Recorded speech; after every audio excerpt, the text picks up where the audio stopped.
This is the Blackview MP80, and should you buy one? Let's get started. But before we do, I want to give a quick disclaimer that Blackview did send over this PC for review, but they've paid me no money and they have no say over anything that I say in this review, so I'm just going to give you my opinion. All right, now let's really get started, and we'll get the tech specs out of the way first. The MP80 is coming with an Intel Alder Lake 12th Gen N95 that boosts up to 3.4 gigahertz, and that processor is 4 cores and 4 threads, so no hyper-threading there.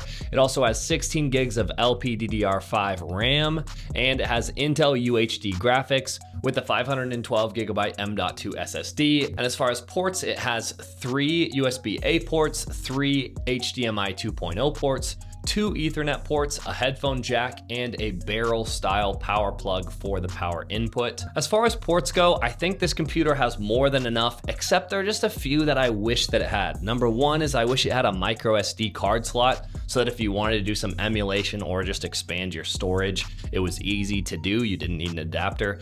And number two, this might be too much of an ask, but I really would like if it had at least one USB Type-C port. The reason being is USB Type-A is great, and a lot of things still use Type-A, but definitely the future is Type-C, and most of the tech that I use now uses Type-C. So the fact that it doesn't have any Type-C ports is kind of a bummer for me personally. Maybe it's not a big deal for you, but it's something I would like to see. It also has Wi-Fi 5 and Bluetooth 4.2, and all of this is coming in a package that is absolutely tiny and weighs only 214 grams. And just for some reference, 214 grams is almost exactly what my iPhone weighs. So this thing weighs next to nothing. Oh, and for some extra performance, it also has an LED strip on the bottom, which makes it go quite a bit faster. This form factor is absolutely tiny. It's almost hard to convey over a video just how small this is, but you could legitimately put this in your pocket and just walk away with it. Like, this thing is tiny. But what does that tiny form really give you? Well, probably the number one thing is that you can easily mount this behind a monitor, and then you can have all your cables and everything just attached to the monitor, so it's almost like it's an all-in-one monitor PC setup. But you could also mount it under a desk, or my personal favorite, you can tuck it behind a TV, and then you can have a Windows PC for whatever you want to do on a Windows PC,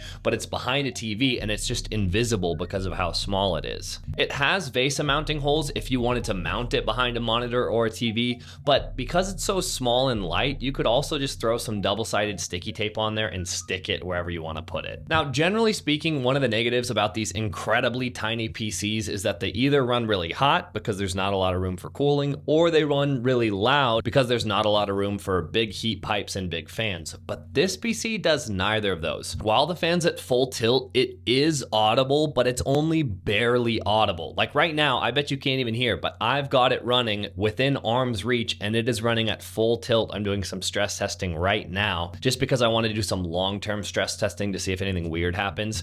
And I can hear the fan, but only barely. I have to listen for it. It's actually not even as loud as I have a studio light right here that you can't see that's just off camera, and that studio light fan is louder than the fan in the mini PC. So this thing is quiet. Blackview says that it's less than 39 decibels, and while I can't test that, I can tell you, unless you need something dead silent, like no noise at all, this fan is not gonna bother you. But the flip side to noise is generally performance. So let's go over the performance really quick. Also, just for some reference, so we have something to compare it to, I'm going to put it next to an Intel i5 13500HX, which is kind of your mid-range performant, but still budget-focused chip, just so we have something to look at. Okay, so in our first test, we have Cinebench R23, and this is the single core score.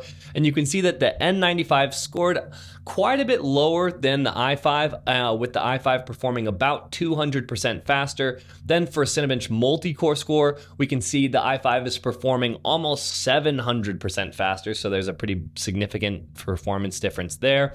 And then I did the same testing on Geekbench. For Geekbench single core, you have the i5 getting around 200 to 300% faster, and the multi-score around 500 to 600% faster. So as you can tell, the performance isn't going to blow you away. This isn't a gaming PC with a 40 3090. It's just not going to happen.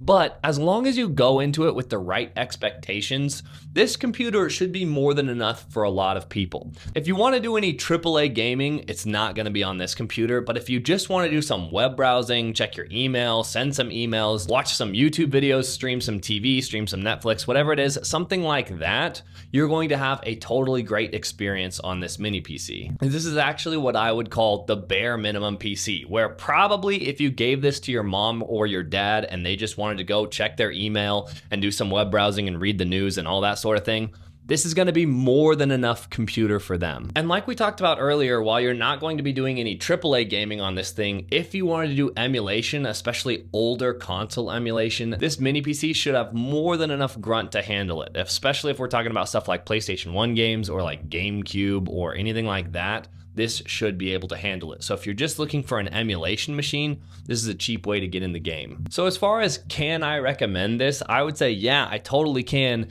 You just need to know what you're trying to do with the computer. And as long as you're trying to do things that this will be capable of, like what I said, nothing too complicated, maybe some light emulation or checking your mail or, web browsing or anything like that, this is going to be more than enough. But if you're expecting to be doing any AAA gaming or 4K video editing, or anything like that that's just more intensive, this isn't the computer for you. And you should know it's not the computer for you because it's less than $300 and it's tiny. It doesn't have an external graphics card. It just doesn't have a whole lot of grunt. But if you don't need a lot of grunt, then this is an awesome PC.